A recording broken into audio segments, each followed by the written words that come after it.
Hey. Okay, good. We are live. Awesome. So it looks like we're gonna have to figure this out, Melba. Between me and you, that's as well. Yes. There we go. We got room. Okay. All right. So that means that we're live right now. Good afternoon, everyone. We're giving folks a couple of seconds to join us. I'm Pastor Lisette of Restoration Fellowship. We are doing something new today by live streaming on Pastor Lisette's Facebook page, which means that we are engaging in a conversation that is always exciting. So my name is Pastor Lisette Cross of Restoration Fellowship. We are on our last event of the Resilient series, and so we want to say thank you to Diversity Richmond for awarding us a grant to be able to engage the community on topics that are relevant. And so we are excited that we have talked about mental health, we have talked about trauma, church hurt, and we have talked about the virtues of being both LGBTQ and Christian. And so we're ending our series as summertime is ending with the thing that everybody likes talking about, but nobody in the church act like they want to talk about, and that is sex, sexuality, sexual behavior, all of the things when you talk about sex. And today, we're talking with some amazing folks on our panel that is about being sex positive and spiritual. So our conversation is being live streamed. We have a few folks here that are with us and will engage in conversation. And so I'm going to ask that our participants, which I will just give their names, but they are going to give us an overview of who they are. They're going to talk a little bit about their understanding of sex positive, what that means, their understanding of spirituality and what that means for them. And then we're going to engage in a little bit of dialogue. So I have to my immediate right Reverend Melba Jones. Next to her is the amazing Lottie Ellington, RVA burlesque star extraordinaire. And then next to her is Anderson, the individual of mystery. Yes, honey. Showing up for the people. And then we have Pastor Donte McCutchen. Yeah. Yes, so we are going to allow them to share in their own way as they give their intros and their definitions, and then we're going to engage the conversation, and we'll ask folks, and we'll check in Facebook Live that you all send us any questions, and then we'll make sure that we have questions for folks here. So whoever wants to start with your brief intro, and use the, yes, please. Unless you want to use your preacher voice. I'm Minister Melba Jones. I am the daughter of Waverly T. and Edith S. Jones. I'm the mother of India Simone Jones. I'm a two-time graduate of Samuel DeWitt Parker School of Theology. You want to be womanist calling the roll. And I'm currently working on my doctoral ministry at STVU as well. I love God with everything, all my essence in my being, and I try my best to embody that same type of love with other people. Get to know me. Get to know me. Get to know me. Yeah. Please don't Google me. Google her, yes. I am Lottie Ellington. I'm a burlesque performer in the Richmond area, originally from Detroit, Michigan. I've been performing 6 years now, which in burlesque makes me very, very old. Let's see. Yes, sex positive. Just being understanding and being really okay and coming to peace with your sexuality. I think that's what sex positive is. It's a difficult thing to do, to be at peace with it, because especially in Christianity, because you have the dueling messages of it's good, it's bad, it's only good during this time, but other times it's not good. And so my thing about sex positivity is just I'm okay with all of this sex stuff that I have and things that I do, and that it's not good, it's not bad. And spirituality is just my connection to the divine, however I choose to connect with that, and however that manifests. That's how I define spirituality.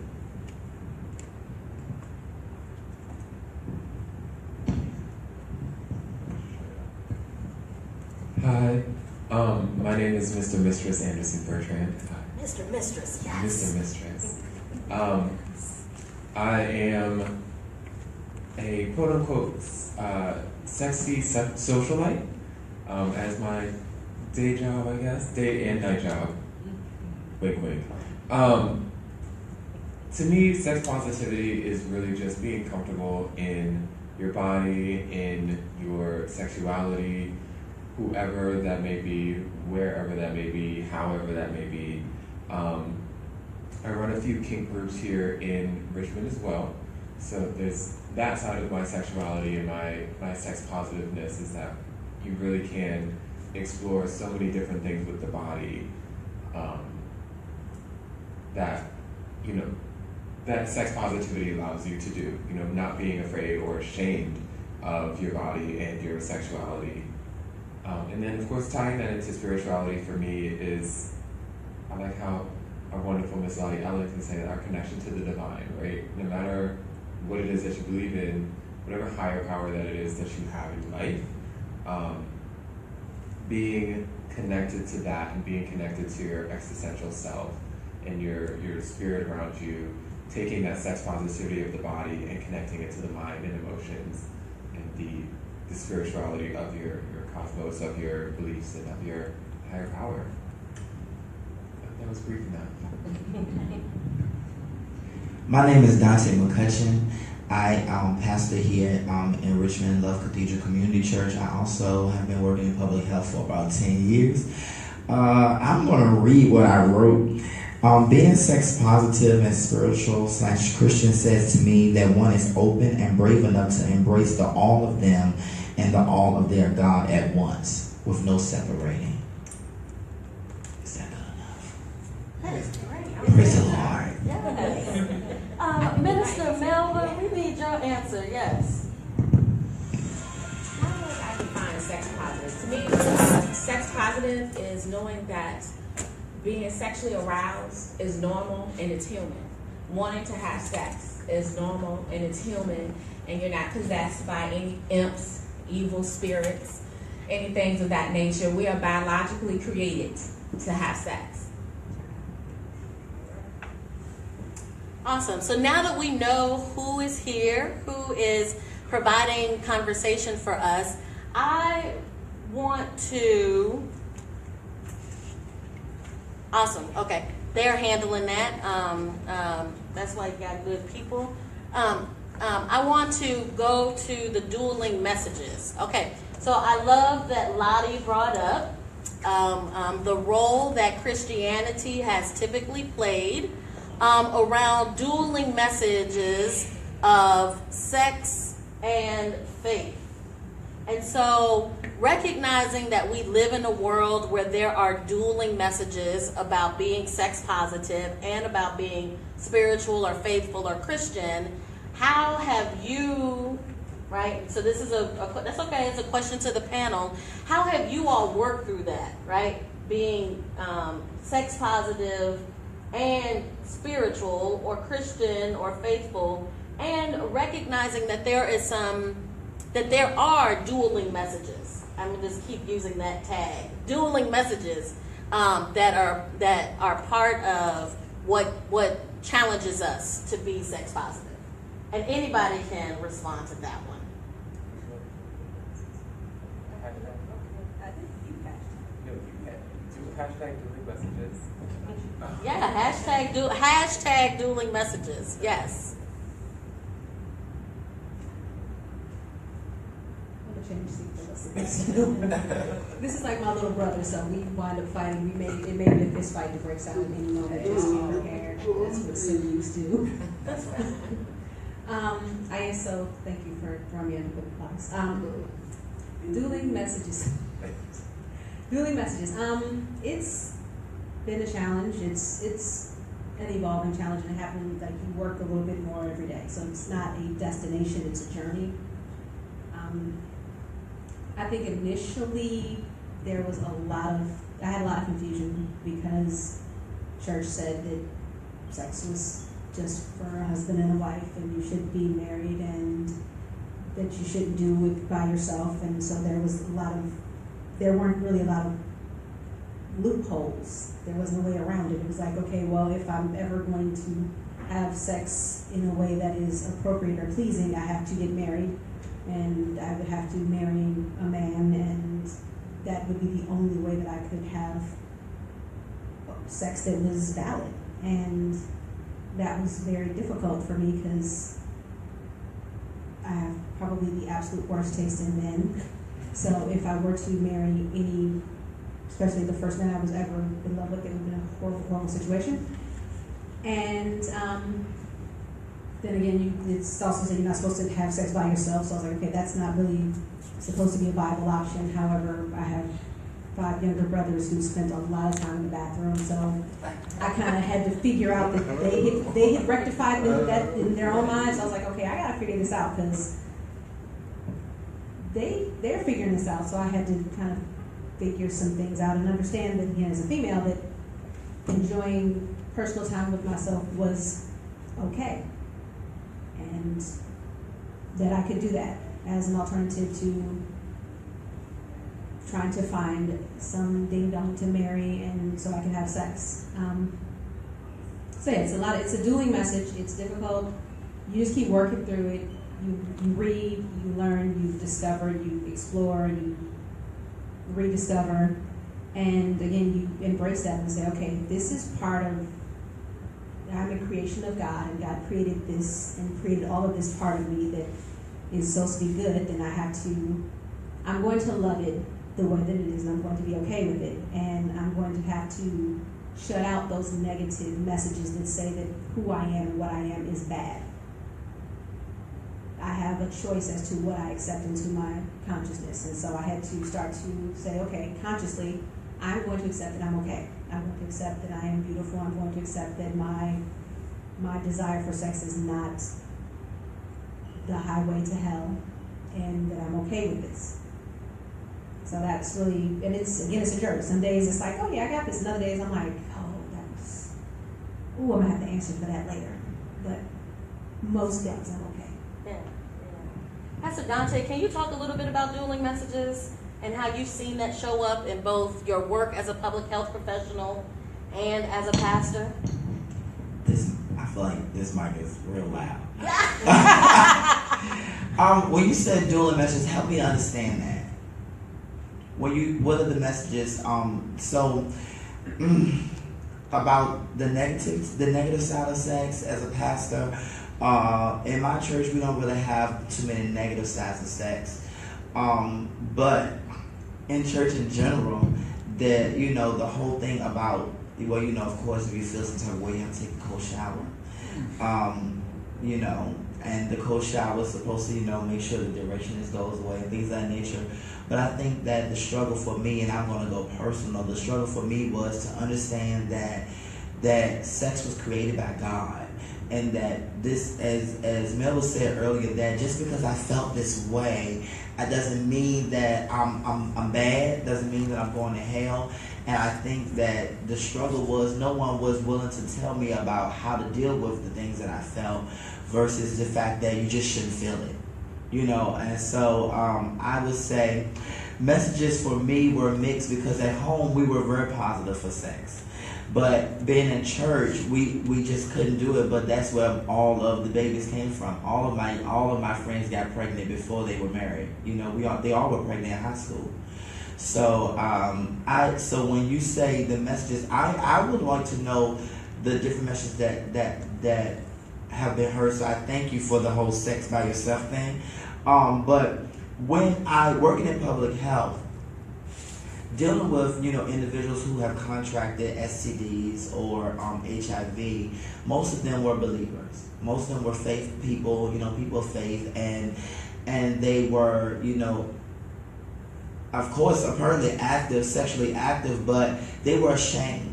And I always say, if you have to do it in secret, you're prone to doing it wrong.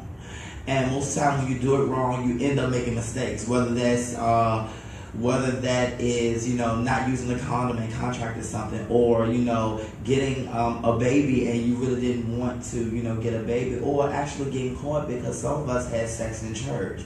And so where there was the fellowship hall while you all were up shouting, we were, okay, I'm by myself, I'm the only one who up in church. I mean, we're talking about messages, right? Right. This is what's going on, Yes, and this is what's going on in the church. So you taught me to love God. That good Baptist balcony.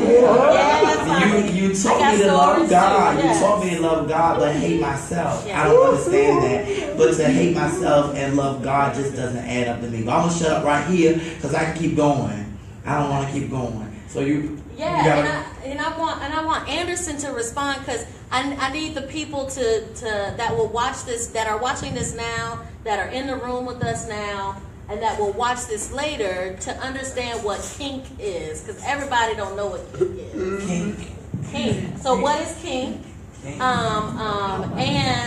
how you have overcome or reconciled the dueling messages in relation to your participation in the kink community as a sexy socialite. Hi. Kink, and I love the fact that we brought up dueling messages, because it really is a dueling messages. As a young person, I grew up, my father is Haitian, which takes a lot of religion from the Catholic side. So I grew up what we call pseudo-Catholic, because it's, we're not the real Catholics. But you get the message of anything that is, sex is bad, masturbation is bad, sex before marriage is bad, being an LGBT person, sex is bad. And then in the kink world, where what kinks are, you have kinks and fetishes. A kink is something that you do out of the ordinary of your basic sexual acts, which is like missionary, doggy, on the roof, those types of things. Cowgirl, reverse cowgirl. Yes. So kinks are more. Call them out. Call them out now. We're gonna call them out. Let's call them out.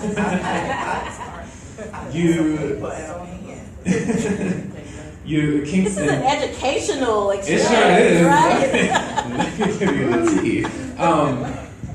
And of course, these are things that you do to enhance your sexual experience, right? They are not a sole thing. You don't have to have that one thing to get off. Whereas a fetish is that one thing that you need to get off. And you can't get off kind of any other way. So there are people who have a foot fetish, and they're like, step on my face, let me lick your feet, and that's the only way that they're going to reach climax. Whereas a fetish, we use a lot of... Drink the water. Oh Lord. Welcome to the underground. Glad to be here, man. And then of course kinks are things like, you always hear S&M, BDSM, whips, chains, leather, rubber, latex, all of these wonderful things. And with that dueling message, furries are a thing too. Furries, bronies, ponies, puppy play, dragon play, horse play, I'm sorry? Leather. You have the, which of course, Yes, the gay community started the leather thing, and then straight people came in and tried to take it. Not to throw shade. But a kink is something that you use, and of course the dueling message is that faith always saw any type of kink, any type of punishment, any type of physical harm as a bad thing, right? And then you get into the underground, like I said, of devil worshippers, right? A lot of people think that kinky people are devil worshippers. They're the goth kids who go into a basement and they light their candles and hail Satan and all of this, when really it's just another form of bringing that body and that sex positivity to another plane, which is, to me, my level of spirituality is that exact journey. You know, we want to get closer to our Creator. We want to get closer to our higher power. And kink is one of the ways to do that. And of course, it's also one of the ways to enjoy the body. Yeah. Awesome. So we have, so we've shared a little bit around dueling messages and around kink and burlesque and around the fact that what seems to be consistent in all of the sharing is that there have been messages that we have heard, that some of us have adopted, messages that we've heard or we are hearing that we don't always follow, right? And so thinking about Pastor Donte saying, you know, we know what the church was saying, but most of my friends, you know, like you said, most of your friends were pregnant before they got out of high school. So it kind of brings us to a conversation around behavior versus belief, right? Behavior and belief. And so I'm going to ask Minister Melba to talk a little bit about what is this, what happens, because even in Minister Melba's definition of sex positive, she used like sexual activity, sexual arousal is what she used. And so this idea of our behavior being able to act in a way that is expressly separated from what we say we believe. And how do we work with that? And just share from your experience around behavior and belief. When I was a teenager, because I started having sex when I was a teenager, I was 14 years old, the biggest struggle that I had, because I was going to church at that particular time, was they always told me that if a man told you that he loves you just to have sex with him, don't have sex. That was it. That was the only conversation that we ever had. And if they even talked about sex in church, which they really didn't that much, except for don't have sex outside of marriage, my issue was, well, what about if I want to have sex? What about me? You always giving me the man perspective, but what about me and my hormones? Didn't nobody tell me what to do if I saw somebody, a man that I thought was attractive, and my vagina got moist? Didn't nobody tell me what to do with that? You know, and it's like I heard masturbation was wrong. They didn't really talk about it too much. So, I remember being in elementary school masturbating. You know, you touching, you feeling, you're trying to figure things out. And just with my own self, it wasn't anything wrong. I was taught that it was wrong. It didn't feel wrong. It felt pretty good. But I really didn't know what it was. And so, you know, I struggled for years. I don't really think I came into myself sexually until my late 20s, maybe. My late 20s, I'm talking like 28, 29. And, you know, by then I was baptized, saved, and realized I had a call in my life, you know, that nature. And I was talking to God, because I realized that, you know, it's possible that sex could be wrong outside of marriage. And then it's possible that somebody, even though it's quote unquote, based on your faith, wrong to have sex outside of marriage, but it could be a healthy relationship as well. If you have a relationship where you two are taking care of each other, making sure you have good sex hygiene, you're having protective sex, you're using birth control, make sure each other climax, and you care about each other whole self, not just using somebody sexually. And when you think about persons, am I violating this person? Because I understand I'm a child of God, this person's a child of God. How am I treating this person? Am I respecting myself? Am I respecting them? And it's still a struggle, because I'm still a grown up. I'm still not married, and I'm very hormonal. I'm 40, and there's some things that happen to women when you're 40 that people don't want to talk about. Teach the people. You know, I visit. what's my store that's off Broad Street in Libby? Priscilla's. Oh. Yeah. And you know, and for me, I can't speak for anybody else. I just came to the conclusion, I do my best to do right by people. And to me, sometimes I do feel like sex is wrong. I feel like if I'm using somebody, if my only purpose is just to have sex with them, I don't feel like God created us just to have sex with somebody. I feel like we should really be concerned about each other. It's about relationships. I believe God is a relational God. And if we are in relationship with each other, if we are caring about each other, if we're taking care of each other, it's really between me and God. And I'm okay realizing that some things I won't know until we get to the other side.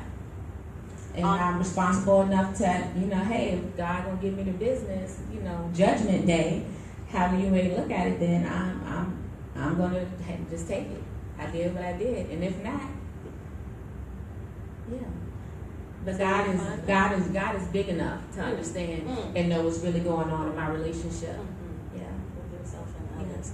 So I wanna ground us in this moment, right? So we've had a lot of messages, and I've been scrambling a lot of notes, and I want to open up any questions from the audience. But one of the things that one of the things that I want to say as Pastor Lisette and as a professional that does sexuality and sex and faith work is that the operating definition of being sex positive is embracing all of who you are and acknowledging your sexual being a sexual being, and then being responsible for your sexual behavior, even if sexual behavior includes choosing not to engage.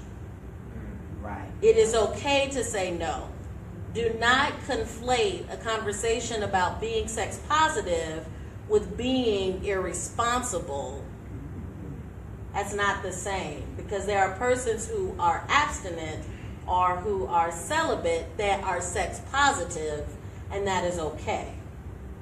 Right? So we need to ground that definition, and as the panelists have, and we've already, really spoke around that, but I wanted to articulate that. The second thing that spirituality brings up that has been threaded through our conversation today is this idea that spirituality, and this is my working operating definition, is the process of connecting to that which is greater than yourself.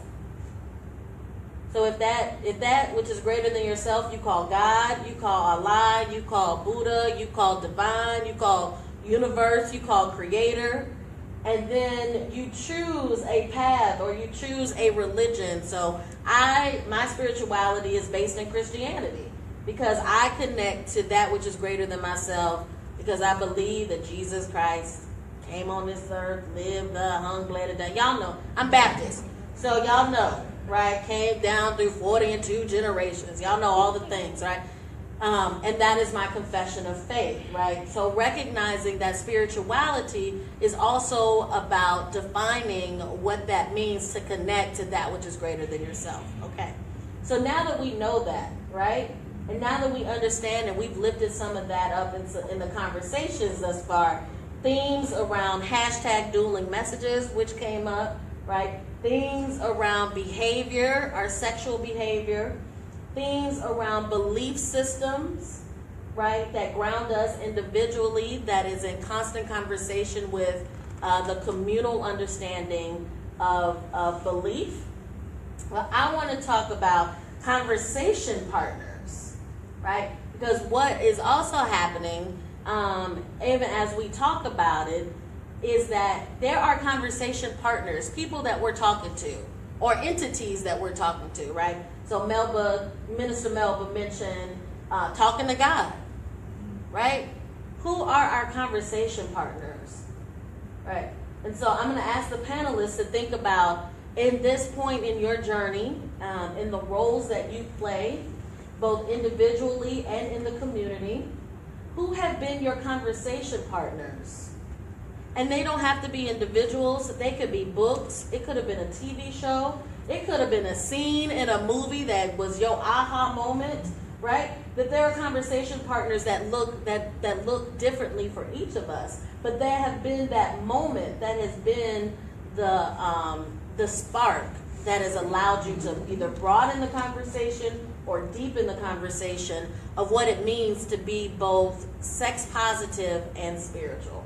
So who are your conversation partners? And everybody's going to answer this. And then those of you in the audience that have a question, when they finish reflecting, then we'll take the questions from there.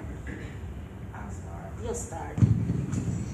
My conversation partners for the last, I want to say 5 years have been, of course, church people. For the last 2 years, my congregation members. But for the most part, it has been community members whom I've seen in the clinic. I am a lover of God, and I believe in Jesus completely. I was baptized in the name. And so I believe that I see God more when I talk to people. So I've been really, my conversation partners have really been my people that I've seen through the clinic. And they've helped me to see God in all of the things that God has created, which makes me even more excited to embrace sex positivity, even though I'm not exactly sure what the whole cowgirl, reverse cowgirl thing is. But I'm open to learning. I am very open to learning. You got my back? So let's go ahead and have a teaching moment. Teaching moment. Yes. So cowgirl is a position that is on top. So an individual is laying flat on the bed or a surface, and then the individual that is on top is facing them. That is traditionally defined as cowgirl as a sexual position. Oh, I thought that was just And then riding, right. But it's a cowgirl who is riding. Okay. Right. But it is also defined in a very heteronormative state, assuming that the individual laying flat is a male and the individual on top is a female. And that's why a reverse cowgirl means that the person is laying flat, and then the individual's back is to that person. Okay. And everything associated with the back is to that person. Right, from the back. Yes. Okay, I'm sorry. I don't have names. I just know action. That's all right. If you stay on it while you spin around, it's called a helicopter. Now you know what? Help us on today. Spin. Learning. We got it. Is that a question or clarification? How the rooftop was. What is a I rooftop? just meant like doing it on the roof. Oh, doing it on the roof. Yeah, that's me. Because I didn't know that one either. That's just a basic. Having sex or doing sexual activity on the roof is basic? For me. Okay. Any sexual action? Yeah. Okay. Now there is something All called right. exhibitionism and voyeurism, which is the act of watching or being watched while having sex. In which a lot of people do like public spaces because they have that adrenaline of getting caught, right? They're like, oh, this is so wrong. I could get caught. Yes. And being watched is called exhibitionism. So if you put yourself out there to be watched, you're exhibitionist. If you are the person that goes and watches, you are a voyeur.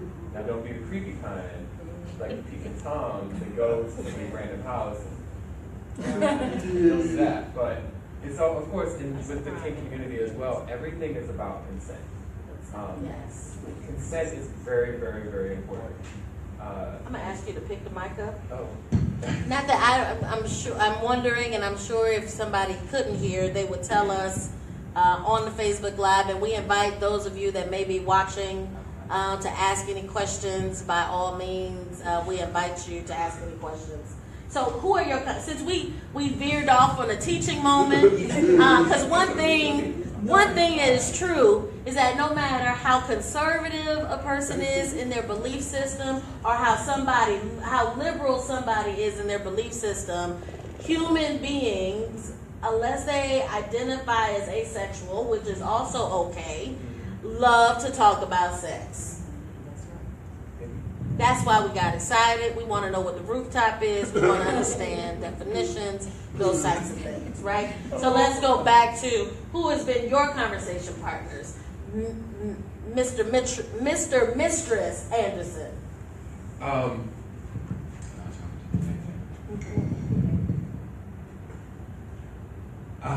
So and I think I guess I did start to go into this. Consent is very important in the kink community, and being that conversation piece, number one is your partners, right? Being a poly person myself, you always have to have that conversation with whoever it is that you're interested in, whoever it is that you're going to be engaging in that sexual act.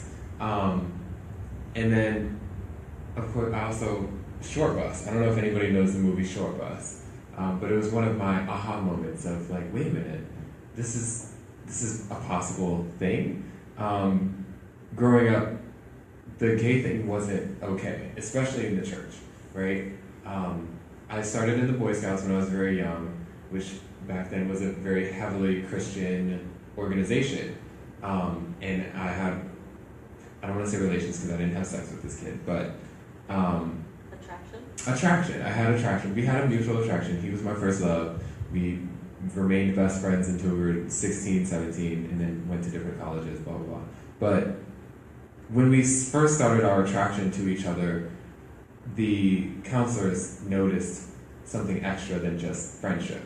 Even though we didn't know what it was, we were 8 years old at the time. We didn't know what it was, but they knew what it was. And that was the first experience I had the first major experience I had with the negativity towards sex, especially sex with another man. So it's always been a journey for me of talking to other people in the community, and I first saw the movie Short Bus, and I was like, oh my gosh, there are gay characters who are having sex with other men, and who are having sex with multiple men within a relationship. This is a possibility that I didn't think was right. That was my aha moment. And then, now, of course, being a lot older and more experienced, I have a lot of conversation with other, to put it simply, sex workers. You have a lot of sexual healers, you have a lot of sexual massage therapists, who you don't have to have a relationship with, but they do this as a profession, as a legit profession. Not necessarily streetwalkers, but it's a little taboo still, a lot in our country, but it is a very real thing. And I have that conversation with them about what their journeys have been, what their experiences have been, how they've connected their spiritual self to their sexual self. Awesome. Thank you. Lottie, who have been your conversation partners to get you to being sex positive and spiritual? I think I can say probably my aha moment, I was probably about 17, and we had changed, as a family, we had changed churches a few times, and we had actually gone back to the church that we started at, which was weird, but I went to Unity Church, which is, at that time in the 80s and the early 90s, was still considered to be a bunch of hippies. So we talk about divine love and universal law and prosperity, and people were like, no, that's not what you're supposed to talk about in church. What are you doing? This doesn't make sense.